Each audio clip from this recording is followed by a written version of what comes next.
ማለት ነው የክርስቲያን ጾም በጣም ከባድ ጾም ነው የሚጾሙት። ወላሂ ነው የምላችሁ ከባድ ጾም ነው የሚጾሙት። በዛ ላይ መደበኛውን ጾሙ ተውትና ሳምንት እንደ ጾሙ ነው ይጾማሉ። ጾሙ ከባድ ጾም ነው። አንዳንድ ሰዎች ምን ይላሉ? ወተት ጠጣ እንቁላል ስላልበላህ ነው እንዴ ጾም የሚባለው? ስጋ ብላ ይላሉ። እንቁላል በልተህ እኮ ፕሮቲን ነው፣ ጥጋቡ ያደነፋሃል። ስጋ በልተህም ምን ረሃብ ይሰማሃል እንዴ? ወተት ጠጥተህ ማለት ነው ሰውነት ሲዳብር ጥጋብ ይሰማሃል። ጾም ማለት ረሃብ ነው፣ መጎዳት ነው። የምሬን ነው የምላችሁ። በጣም አደንቃቸዋለሁ። ጾማቸው ጾም አይደለም። በፋሲካቸው ጊዜ በሚበሉት እንኳን ተገምቷቸዋላችሁ። ይሄን በሬ እየበሉ ይሄን ሻኛ እየበሉ ይሄን ምን ይብሉ? አመቱን ሙሉ እኮ ነው የሚጾሙት። እንደነሱ ጾም አለ እንዴ? ሰውነትን መጉዳት ማለት እነሱ ነው የሚጎዱት ሰውነታቸው። እኔ አሁን ሙስሊም ነኝ፣ ቀኑን ሙሉ ጾማለሁ። ግን ጾሜ ስፈታ የማልበላው ጉድ የለም። ቀን ምናልባት ረሃቡ ሊሰማኝ ይችላል። ማታ ደግሞ ፊንጢጣ እስኪገለበጥ እበላለሁ። እንቁላል እዚህ ያለ፣ አሳ አለ፣ ወተቱ አለ፣ ቂቤው አለ እበላለሁ። የቀኑን ራብ ማታ ልረሳው እችላለሁ። እነሱ ግን የምሬን ነው የምላችሁ ቆሎ በቆሎ የሚጾሙ እንዴ! ወተት ተውና እንቁላል ተውና ምናምን ስጋ ትላላችሁ። ዋናው ማለት ነው ዋናው እነዚህ ነገሮችን በልቶ የማይደነፋለ እንዴ? ጥጋብ የማይሰማው አለ እንዴ? የምር ጀግና ናችሁ፣ አደንቃቸዋለሁ። ጾማችሁ ጾም ነው እንዴ? ስጋ የሚበሉበትን ቀን ቁጠሩት እስኪ። ታዲያ ለፋሲካ ማለት ነው ለምን አንድ ሰው ለብቻው በሬ አይበላም? ይብሉ። ለምን ሻኛውን ቆራርጠው ለምን መረቁን አንተክተከው ለምን ጮማውን ፈላልጠው አይበሉም? ይብሉ፣ ይገባቸዋል። ጾም እኮ ነው የሚጾሙት። ኦርቶዶክሶች ጾም ይጾማሉ አይገልጸውም። ይጾሙታል ጾሙ። እኔ አንዳንዴ ግርም ነው የምለው እንዴ! እኔ በጣም አደንቃቸዋለሁ። ሮብ ይታረዷታል፣ አርብ ይታረዷታል። ልጥት ሀብታም ሆኖ ራሱ እስከ ጥግ ደርሶ ሁሉ ነገር አለኝ ምናምን ብሎ ሮብ አይነካካትም፣ አርብም አይነካካም። ይጾሙታል፣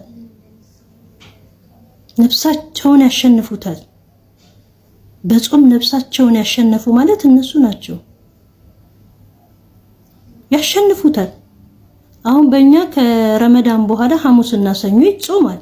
የሚጾሙ ሰዎች አሉ ወጥረው፣ ግን ብዙ አይደለም። እንደ አርብና እንደ ሮብ ወጥረው አይጾሙም ሙስሊም።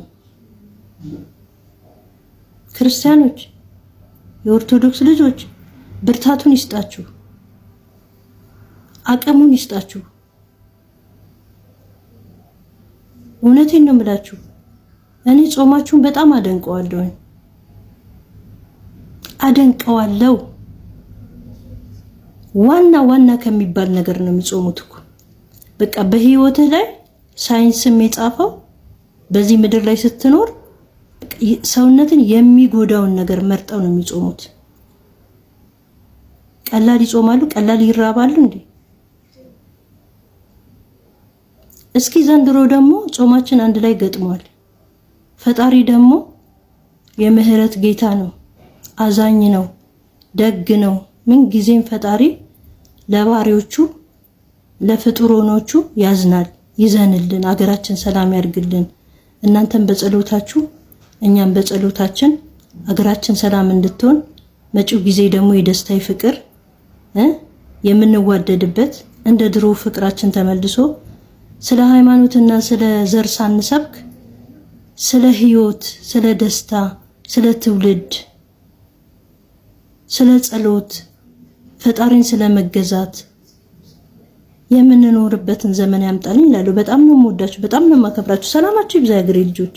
እስኪ ኮሜንት ላይ አስቀምጡ። አሁን እኔ ማለት ነው ሃይማኖት የፈቀደውን ነገር ሃይማኖት የደነገገውን ነገር መጣስ አይቻልም እንጂ ከፈጣሪ ጋር መጣላት ይሆናል እንጂ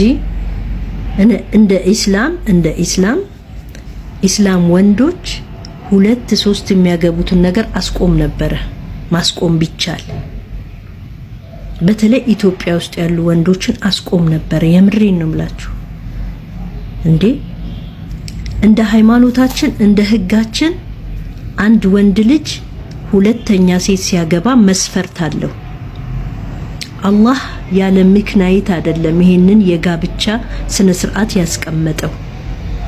እኛ አገር ግን ኢትዮጵያ ውስጥ ግን እንደ መጫወቻ፣ እንደ ማደጊያ፣ እንደ መረማመጃ፣ እንደ ስሜትን መወጫ ያደረጉ ያሉ ወንዶች ስላሉ በእነሱ ምክንያት ማለት ነው ይሄን ህግ የሃይማኖት ተቃውሞ ባይኖረው ባስቆመው ደስ ባለኝ ነበር ያገሬ ልጆች። ሁለት ይፈቀዳል በሚለው እየተነሱ የመጀመሪያ ሚስቱ ማለት ነው ምንም ሳትሆን ጽጌሬዳ እንደመሰለች ልጅ አሳቅፎ ሌላ ሚስት የሚያገባ ህብረተሰብ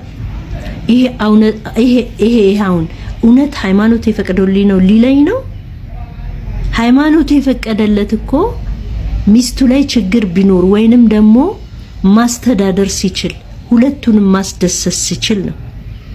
እኛ ግን ማለት ነው ሃይማኖቱ የሚለን ሌላ፣ የምንኖረው ኑሮ ሌላ። የምንኖረው ኑሮ ሰማይና ምድር እኮ ነው። በተለይ በዚህ ህግ ምክንያት ኢትዮጵያ ላይ ሙስሊም እህቶቻችን ሙስሊም ሴቶች 4 ልጅ 5 ልጅ እያቀፉ በየቤቱ 2 ማግባት ይፈቀዳል እያለ በጀርባም እየደባበቀ የራሱን ላይፍ የሚያካሂድ ራሱ ዘንጦ ኃይለኛ መኪና ይዞ ኃይለኛ ቤት ሰርቶ ከሀብታም ሚስት ጋር እያበደ ማለት ነው። ያቺ የመጀመሪያ ሚስቱ ደሃ ሆና ምንም ሳይኖራት የሱ ልጅ እያሳደገች ማለት ነው እድሜዋን እየጨረሰች ላይፏን ህይወቷን እየጨረሰች እሱ ግን ዘንጦ የሚኖርበት እኮ ህይወት ነው በአሁን ሰዓት እኮ። ይሄ ነው እንደ ሃይማኖታችን የፈቀደው? ይሄ ነው እንደ ሃይማኖታችን ያለው? ይሄ በትዳር ዙሪያ ማለት ነው በትዳር ዙሪያ ይሄ ነገር ከሚከነክነኝ ነገር አላህ ይቅር ይበለኝ። በቃ አላህ ያወጣውን ህግ መቃወም ግን አይቻልም። እንደው ማስቀረት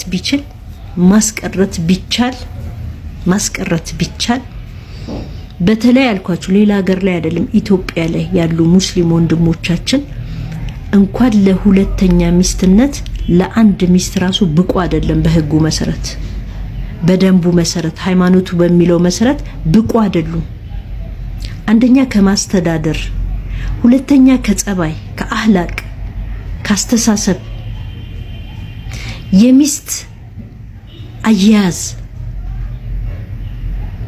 ሁለተኛ ሚስት እኮ ሰው የሚያገባው የመጀመሪያ ሚስቱን አስደስቶ አስከብሮ ምን ጎደለሽ ብሎ ሞልቶ ከሷ ያጣው ነገር ሲኖር እኮ ነው። እኛ ሀገር ግን ምን እየተካሄደ ነው? እረ ወገንዬ ዞር ያላችሁ እስኪ ቁርአን ያላችሁን ሐዲስ ያላችሁን አላህ በትክክል የደነገገላችሁን እስኪ አንብቡ እስኪ። እኔ እውነት አንዳንዶቻችሁማ ከሃይማኖት ጋር የተገናኛችሁ አትመስሉኝም። እንዴ ጌታ ይወድረስልኝ 4 ሚስት ፈቅዷል እያልክ ማለት ነው። የፈቀደበት ምክንያት በደንብ አጥነህ ሳታነብ አንዷን ጉሊት ቸርቻሪ፣ አንዷን እቃ አጣቢ፣ አንዷን ደግሞ በየፀሐዩ ላይ በየቦታው ላይ፣ አንዷን ደግሞ አረ ስንት ፈተና አለ በእናታችሁ እያደረክ። ይሄ ነው እንዴ የእስልምና ህግ? ይሄ ነው የፈቀደልህ? ፍጹም በተለይ በትዳር ዙሪያ ባላየ ባልሰማ ሆናችሁ እናንተ ወንዶች ባላየ ባልሰማ ህጉን እያወቃችሁ ራሱ ባላየ ነፍስዬ ለነፍስያችሁ ማለት ነው ተሸንፋችሁ ስሜታችሁ አሸንፏችሁ ሴቶች ልጆችን የምታንገላቱ በጣም እዚህ ድረስ ኢትዮጵያ ላይ ሞልታችኋል። እባካችሁን ያላህን ህግ ያላህን ደንብ ያስቀመጣላችሁን አንብቡ እያልኩ ነው። በጣም ብዙ እህቶቻችን ተጎርተው በየቤቱ ልጅ ታቅፈው ከሚችሉት በላይ በአሁን ሰዓት ደግሞ ከኑሮ አንፃር ድሮስ ተሯሩጠው በዚህም በዛም ተብሎ ልጆቻቸው ምንም ሳይናገሩ ያሳድጉ ነበር። አሁን ግን ከአቅም በላይ ሆኖባቸው እየተሰቃዩ ያሉ ሴቶች አሉ። እባክህን ህግን ደንግግ። እባክህን አላህ የሰጠህን መስመር ተጓዝ። እባክህን ሚስትህን የመጀመሪያ ሚስትህን የልጆችህን እናት ዳብሳት፣ እርቧታል አጉርሳት፣ ጠምቷታል አጠጣት፣ ተርዛለች አልብሳት። ልጆቿ ደግሞ በአባት ፍቅር ተርበዋል። እባካችሁን ውድ ሀገሬ ልጆች ባህል አረጋችሁት እኮ ያገኛችሁበት እየሄዳችሁ ማግባት ባህል አረጋችሁት። ሃይማኖት ሳይሆን ይሄ የተደነገገ ነገር ሳይሆን እንደ ባህል አድርጋችሁታል። ሰላማችሁ ይብዛ ሀገሬ ልጆች። እስኪ